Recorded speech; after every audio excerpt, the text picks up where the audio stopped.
Hey everyone, it's VM Campos, comic book fan. Welcome to another episode of New Comics This Week Live. This is the show where I talk about the comics that are coming out this week. These are the comic books that you need to order by the final order cutoff date, which is Monday, in this case, Monday, September 28th.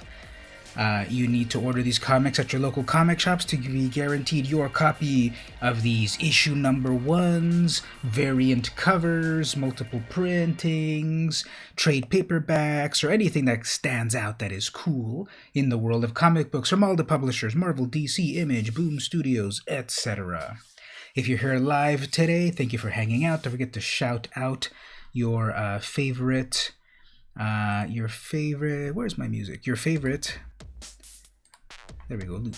Your favorite companies, publishers, etc. If you're watching this after the fact, check out the description to jump to the different publishers that you're interested in. And there's also in the status bar down there, in the play bar, you can jump to the different publishers.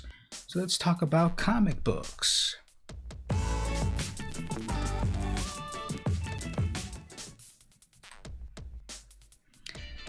Right, so the comics that we are talking about, again, these are the final order cutoff date comics. These are the comics that are coming up at the Monday deadline. Final orders due this Monday, the 28th.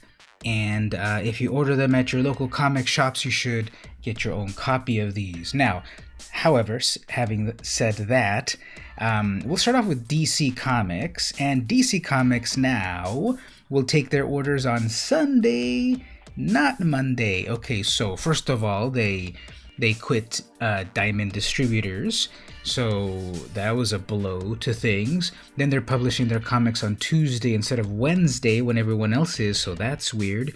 And then now their final orders are on Sundays instead of Mondays. So watch this video, learn about the DC comics that are coming out, and order them tomorrow, Sunday, the 27th, for you to get your copy. But okay, DC is what DC is. Okay, so let's look. The ones that I was looking through here that stood out. Okay, this Joshua Middleton cover for Batgirl number 50 is amazing. Middleton has been creating these beautiful covers. And what's cool about this one is there's like the fully realized Batgirl in the center, and everything else is like a fan sketch all around it. So I think the contrast of that is really cool. Let's get this close up right here. Again, this looks great. The colors are beautiful. The characters look amazing. The characters on the bottom right over here are a little hard to read, actually, but you can say, hey, there's Batman right there. So, yeah, number 50 of the new of Rebirth Batman, Batgirl, that is. So, I like here that they tell you how many pages compared to the other one. Now, series finale. All good things must come to an end as we wrap up the run of Batgirl with one final oversized celebratory issue. In the aftermath of the Joker War, Gotham is left in pieces. They need to be picked up by Barbara and Alejo's team. But is Gotham City worth saving anymore? And how much longer does our girl have it in her to keep fighting it as Batgirl? Then if Barbara is to ever get a relationship with Jason a chance, she knows she has to face him and finally make amends with the act that crippled him. So, yep. Sunday order date, order from your favorite shops, or here at UCS Comics Distributors, the official distributor of DC Comics nowadays. So amazing cover. There was more than one. As usual, there's also the Terry Dodson cover, the Rachel and Terry Dodson cover. I think they capture her style also very, very well. So I like this one. It's got the Batman the Animated Series vibes to it, the dark deco style.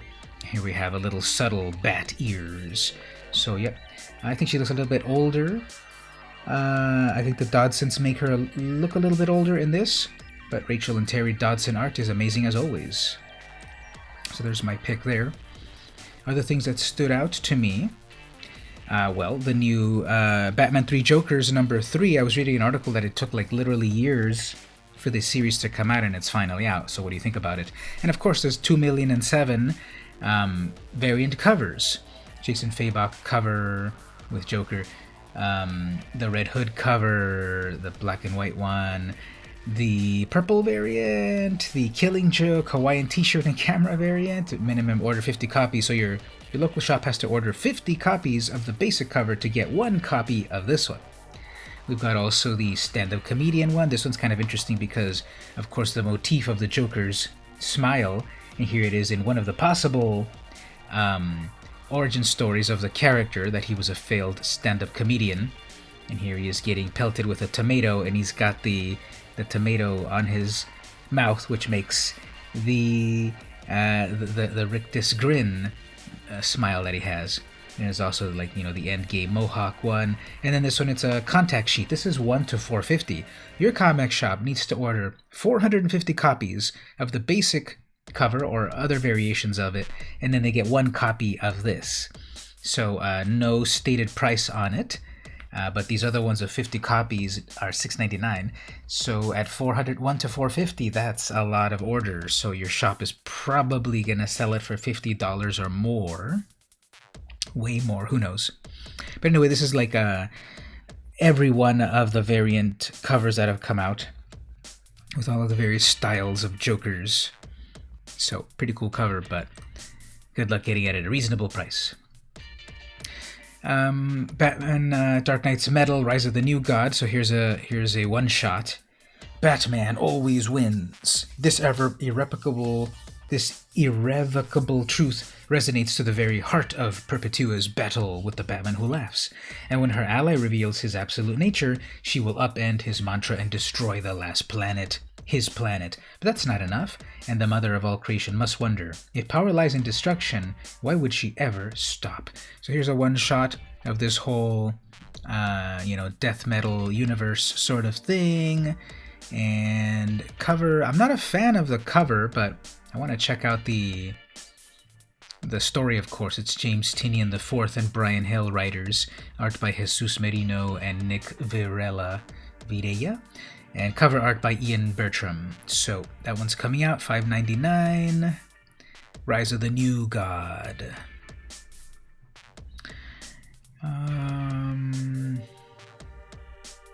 Various Inhyuk Lee covers. They always do such amazing art on that. Justice League Dark is going on. That's already at issue 27.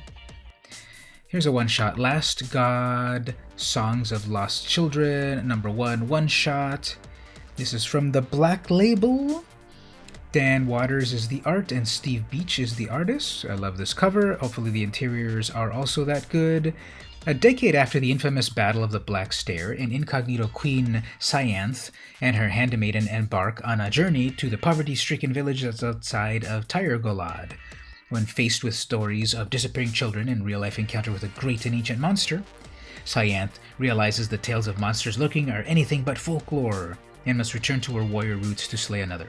Special guest writer Dan Waters, who worked on Lucifer Coffinbound, and artist Steve Beach, who worked on The Last God, Tales from the Book of Ages, joined the world of The Last God for the Tales from the Age of Tyrgolad. So this, to my knowledge, is not related to like anything of the main DC continuity, right? And it's this whole age of Tyrgolad, and it's a one-shot, so I'm going to get this because I think the self-contained nature of it, even though it's a continuation of other things, I think it'll work. Cover looks epic. Hope the interior art is as detailed, and it seems pretty interesting. So Last God, Songs of Lost Children, one shot. Here's this beautiful Legion of Superheroes #10 Ryan Sook cover. Whoops, you gotta click over here. So I love this cover. On the one hand, it's very detailed, but then there's a lot of blank art part of it, and just this like painterly nature of it all, and their beautiful expressions and their hair and everything on that.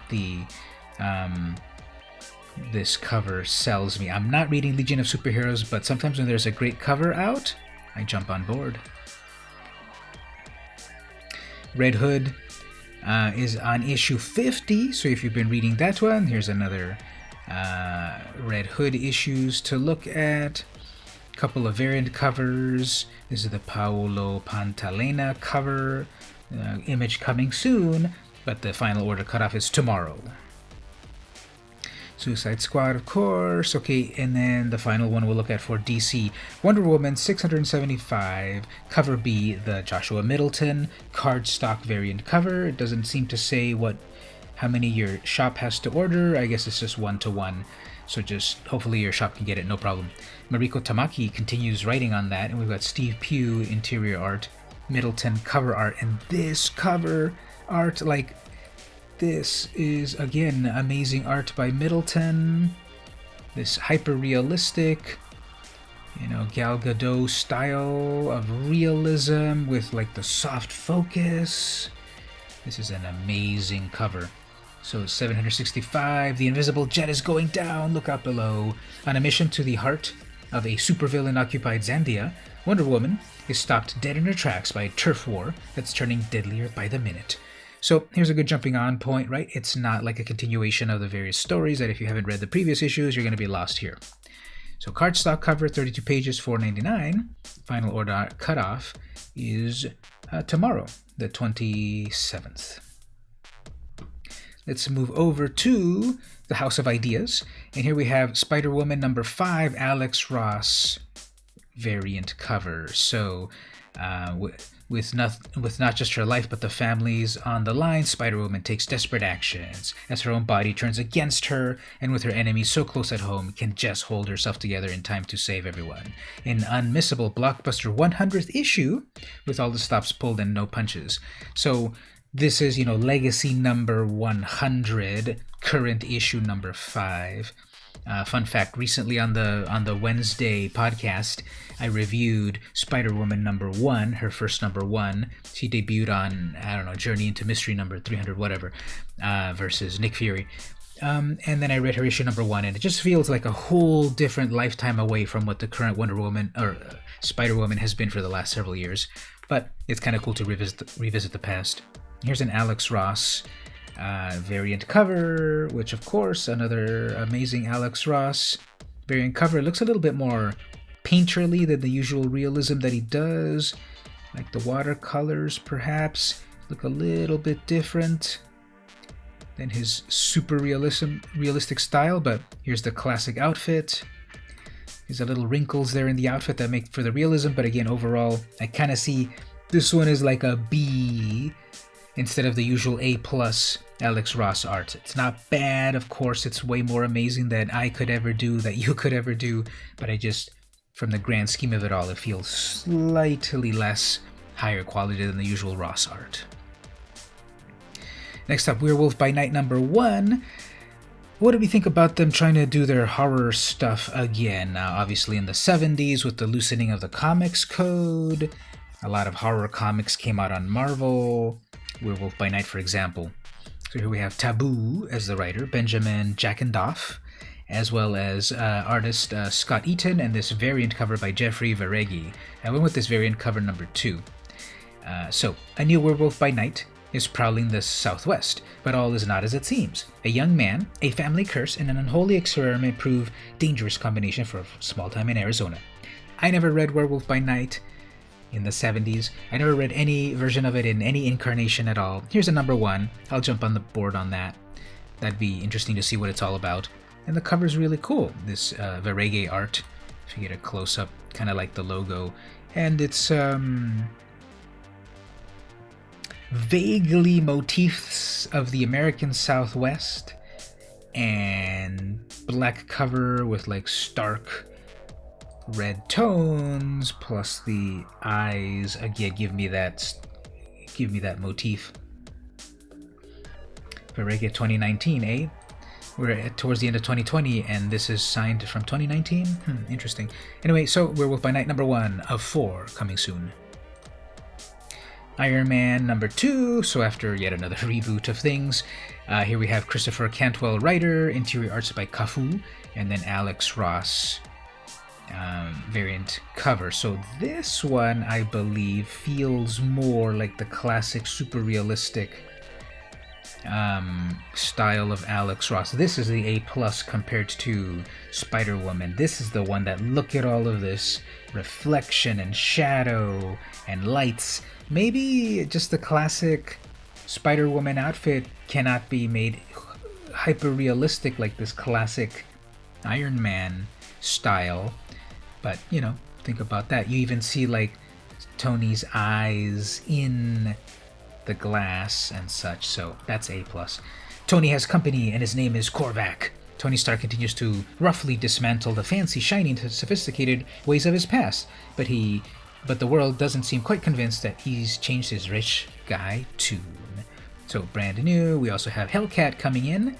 I loved reading the Kate Leth, who worked on that, Brittany Berthy, Kate Leth series of on Hellcat a few years ago. I read the whole run. It was very cool. It was a very cool, different take, a very modern, diverse, inclusive take on Hellcat. I enjoyed it a lot. So I haven't really paid too much attention to what she's been up to after her series ended. But apparently here she's with Iron Man, in an Iron Man book, that is. Okay, Amazing Spider-Man number 50, so Legacy number 851, I believe? So after the momentous number 49, which was 850, here we have 851.LR, actually. So this is one of these side stories, one of these Gaiden stories. Here we have the Vicentini variant cover. Nick Spencer, Matthew Rosenberg as writers, and then art and interiors, cover and interiors by Vicentini. Last Remains is so huge, it cannot be contained within the pages of the regular series. So we have this 50.LR.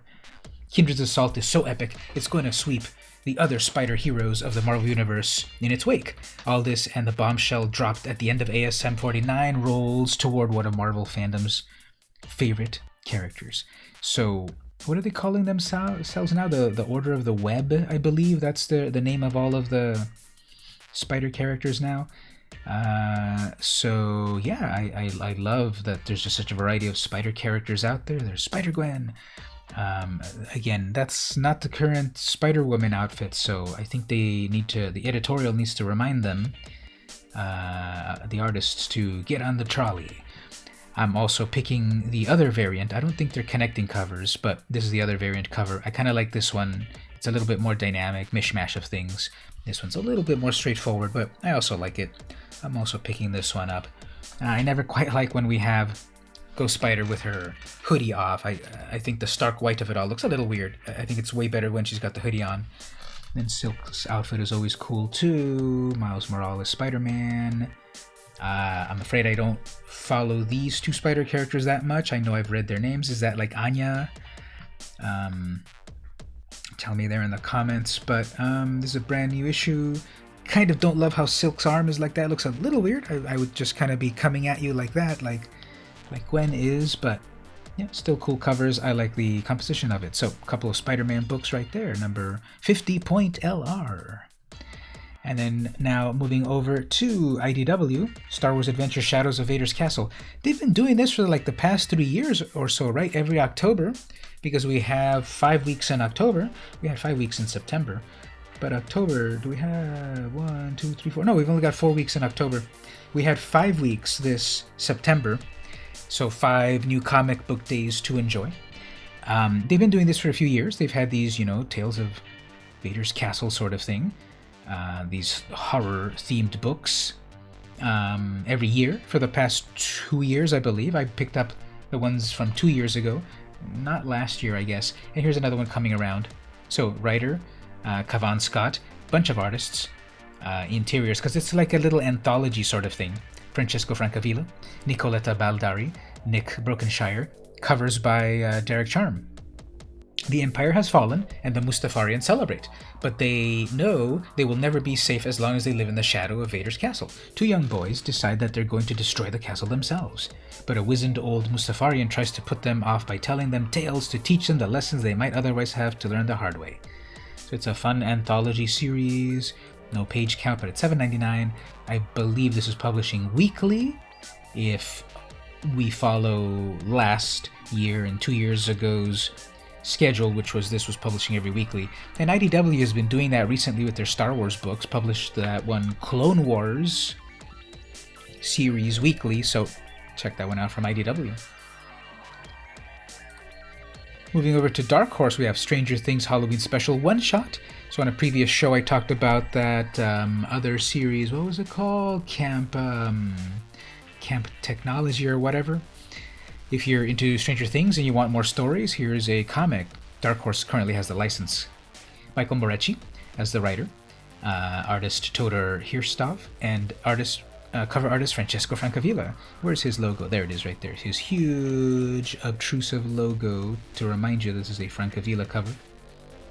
I love his artwork, of course, ever since the Archie horror book, Halloween Special, etc. Nate Picos as well.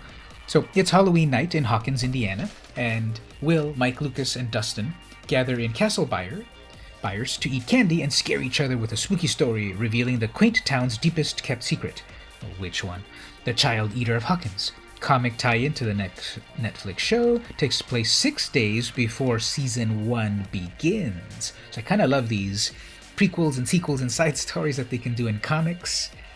Just more to enjoy about the series that you like. So that's Stranger Things Halloween Special one-shot from Dark Horse Comics. Another Dark Horse book. If you're into Assassin's Creed, we have a new Assassin's Creed comic. Assassin's Creed Valhalla, Song of Glory, #1, another Cavan Scott, written by Martin Tunica as the artist, and cover artist is Karl Kupinski. Blades crash in this prequel to Ubisoft's next hit video game, Assassin's Creed Valhalla. Now, is it still an Assassin's Creed when it doesn't even take place in Italy, right? Norway, mid-9th century, in the Common Era, Ivor, a Viking warrior, observes a village raided by a neighboring kingdom. Bloodshed and mayhem erupt as she seizes the attack in her own favor. But will her victory be a blessing to her clan or a terrible curse? Elsewhere, another Viking searches for a different kind of prize, one of crucible steel. Prequel to the next game, and this game releases holiday 2020. So I kind of like this, that you can kind of fill in the story of the game in a comic book. I'm not sure how many issues it is, but this cover looks pretty amazing. And it's a different cover artist than interior artist. So do we have any preview art? We don't. But that's a brand new issue coming, #1, from a brand new Assassin's Creed game coming out. So check it out. Moving over to Image Comics, we have Scumbag #1. I'm going with the B variant cover. The regular cover also looks cool, but I'm going with this one. Written by Rick Remender, art by Luis LaRosa and Moreno Dinicio, cover art by Andrew Robinson. So I'm going with this Robinson cover. Jazz Apple Armageddon, Part 1. The fate of the world rests in the hands of the worst person on it. New ongoing series from the writer of Deadly Class. Rick Remender launches an all-new comedy espionage series, The Scumbag, the story of Ernie Ray Clementine, a profane, illiterate, drug-addicted biker with a 5th grade education. He's the only thing standing between us and total Armageddon because this dummy accidentally received a power-imbuing serum, making him the world's most powerful super spy.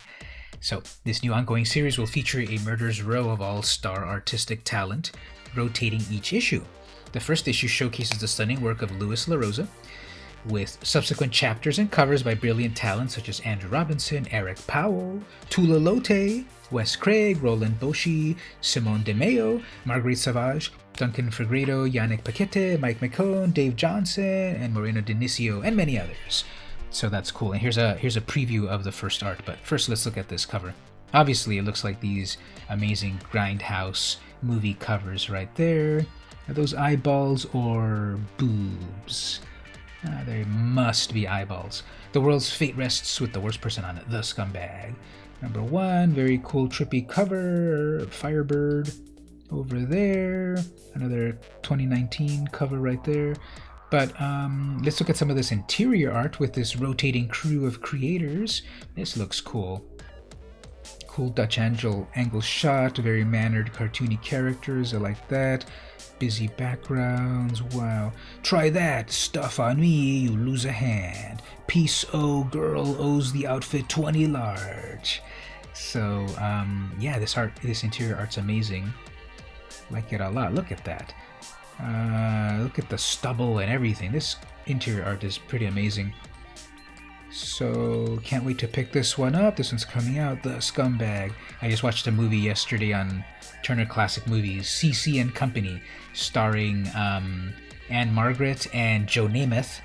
He was a biker, and she was a fashion photographer, and it was such a trashy movie. It was fun, but it was so grungy and grimy. The biker gang in there, and I'm getting vibes of that from right here. So that one's coming out. The Scumbag #1.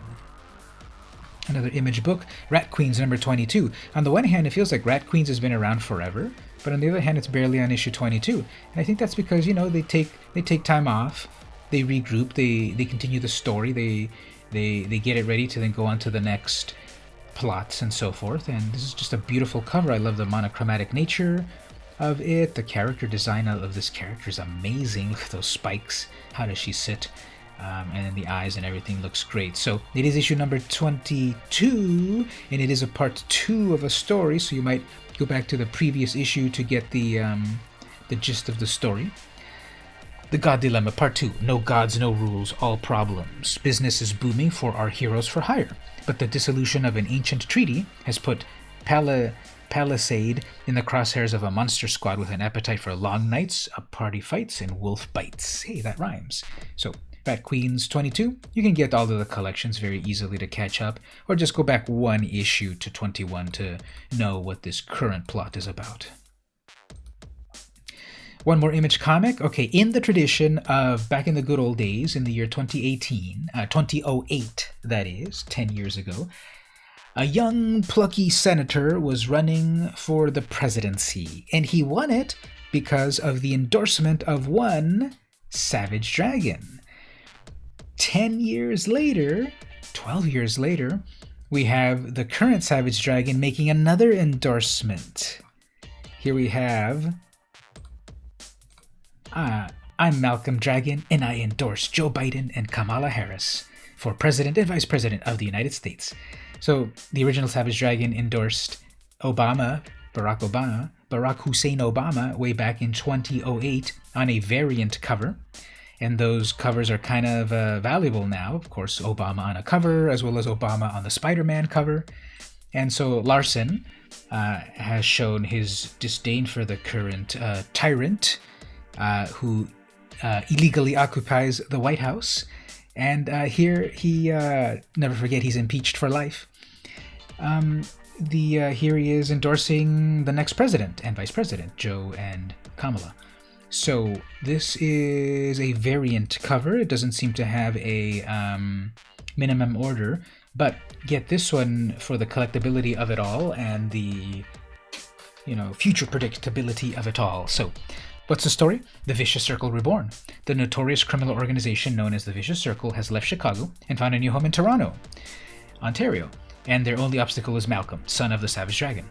But Malcolm was already in over his head before their arrival. How can he possibly hope to survive? Comes with our highest possible recommendation. Our Who, the person writing this for Image, or the person that wrote this for Previews World? That's interesting. Anyway, of course, the cover has nothing to do with the interior, just like the Obama cover had nothing to do with it, but is a cool collectible. So check that out. That's Savage Dragon 253. Congrats to Eric Larson for reaching 250 issues, 1992 until now. Moving over to Dynamite, I'm picking the Betty Page #3 cosplay cover. So Carla Pacheco is the writer, Vincenzo Federici is the interior artist, and cosplay variant cover. Everyone on the film set is a subject. No one can leave the secluded tropical island paradise. Betty Page has everyone right where she wants them, from writer Carla Pacheco, who worked on Spider-Woman, is working also currently, and artist Vincenzo Federici, Sabrina the Teenage Witch, interior arts. So here we have a cosplay variant cover. We don't have the cosplayer's name anywhere, but a classic bullet bra Betty Page outfit. So yeah, different variant covers on that. So if you dismiss it as it's just cheesecake male gaze and such, we do have several female creators on the book: Carla Pacheco, Rebecca Natalie, and Becca Carey. So check out the book if you are a Betty Page fan from Dynamite. Mars Attacks Red Sonja number 3, cover B, the Luca Strati cover. This is an epic cover showing Sonja wrecking one of the Martians, and it's issue number 3, I believe 3 of 4 or 3 of 5. When I first read about this book coming out a few months ago, I'm like, the Martians, the technologically advanced Martians of Mars Attack coming to the ancient Hyborians, the Hyborian age, that is, to battle Hyrcarnia's greatest warrior, Red Sonja. Martian conqueror Shizir has his eye on a bride and has set his sights on Red Sonja. Are those wedding bells I hear in the distance, or simply the sickening slicing sound of the she-devil with a sword as it lops off yet another oversized green head of those pesky Martian invaders? The crossover of the century continues. So, another one of these WTF crossovers, Mars Attacks versus Red Sonja. One more Dynamite book, Vengeance of Vampirella, number 11. I've been enjoying this book. The resurrection of Vampirella goes apace as the Lords of Chaos, as well as Mistress Nyx, want to eradicate the last of humanity. Tom Snigowski, who worked on the original Volume 1 back in the 90s, returns to write. We've got Michael Mariah as the artist, and this is a Ben Oliver cover. So beautiful, scary Vampirella cover here, reminding you that the scion of Draculon is not to be messed with. So stark lapels of white plus teeth and blood, and that's a great cover. So if you haven't been reading the previous issues, you're going to be totally lost, but Vampirella's plan to create a new Danse Macabre is slowly coming together. But will it be too late? Now, what does that even mean? If you haven't been reading this previous issues, it means it's like this is the organization that's going to save the world. Mistress Nyx reveals a secret weapon in her war against Vampirella, and humanity and Vampirella plays let's make a deal with Abaddon, the Angel of the Apocalypse. So they just found this angel that could help things, but he's known as the Angel of the Apocalypse. Careful what you wish for. You don't want to miss this. So, October 21st release date, final order cutoff this Monday, new Vampirella book. There's also a cosplay variant. I kind of like this one a little bit more. Moving over to Boom Studios. Have you been getting the Faithless Volume 2 issues? Have you been getting the Erotica Connecting variant covers? By Tula Lote. So I have, and you should too. They are very, very eye-catching, and they form a big old connecting menage a quad. And the story, though, it's a continuation from the first volume. It's really interesting. Can we get a synopsis on a cover that we can show? Number 5 right here. Well, they're not showing the other synopses of things, but if you're going through hell, keep going. So we can also see a little mini synopsis here. An erotic depiction of faith, sex, and the devil in the tradition of the Divine Comedy. So pretty cool cover right there by Lovett. And I'm going with the behind the counter version. Tula Lote, good art. Another Boom Studios. We only find them when they're dead. 4th printing. This book has been a superstar. Going over to the 4th printing already, and the story about this is pretty amazing. It's the future. Humanity is scraping to get by. We travel the stars, though, and there's these scavenger autopsy ships that have to go and extract the raw resources of ancient astral gods that are floating in a graveyard at the edge of the galaxy. This one character and his ship though wants to find out like how do we get out of this like scavenging lifestyle of humanity. So it's the latest issue here. I'm sorry, it's the first issue, so you can get on board about what the story is. It already, however, I think at issue 5 or so, number 4. Yeah, so these are pretty amazing covers. There have been several printings so far of issue number 1. We have here the 4th printing. So I'm picking this one because it's in issue number 1, and it's also a multiple printing of it, which can have a little bit of value. Antarctic Press, Catshite Volume 2, Number 1. So I enjoyed the CSO books, originally printed in the US as Apocalypse Meow, and of course printed in Japan years ago. This is written and art by Motofumi Kobayashi. It's a detailed story, a grim and gritty story of the Vietnam War with cute, fluffy critters. We've got rabbits. You can't quite tell here, but there's rabbits, there's cats, there's bears, there's, cute rabbit, there's cute animal characters. And this is volume 2, issue 1. What were the previous ones?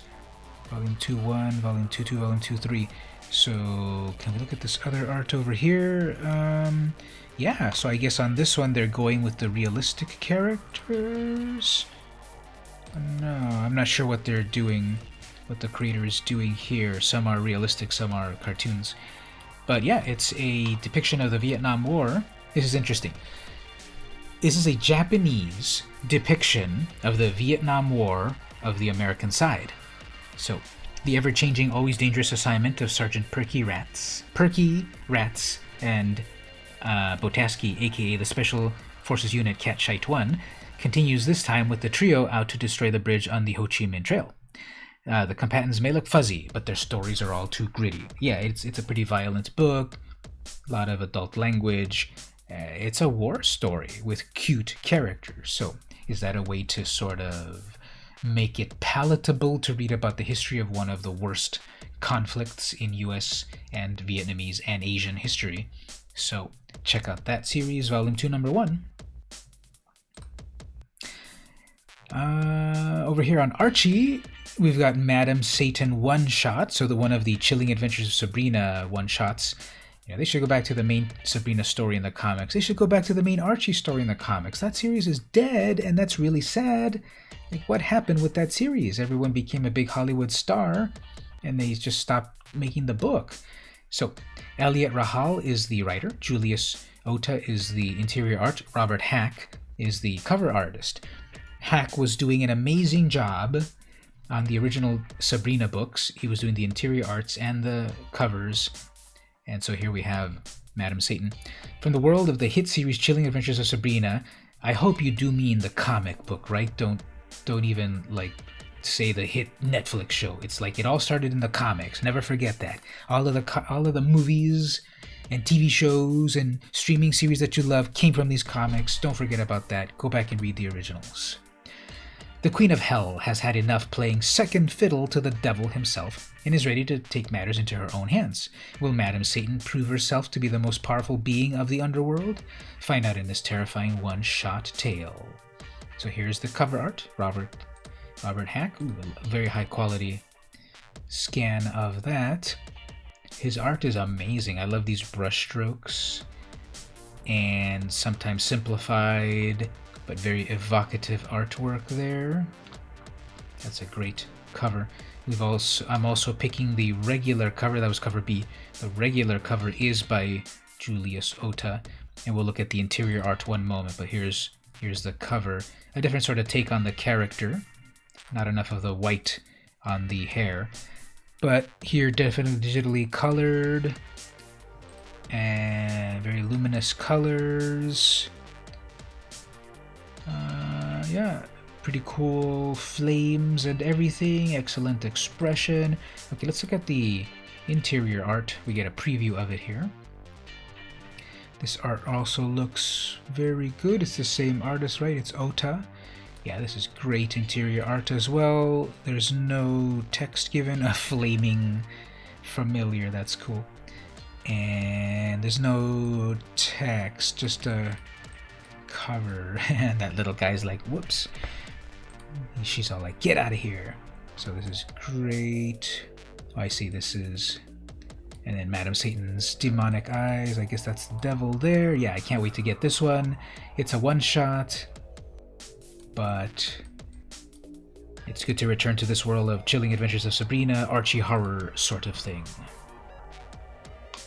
The last book, this is from Action Lab Entertainment, is Sasquatch in Love, number 1 of 4.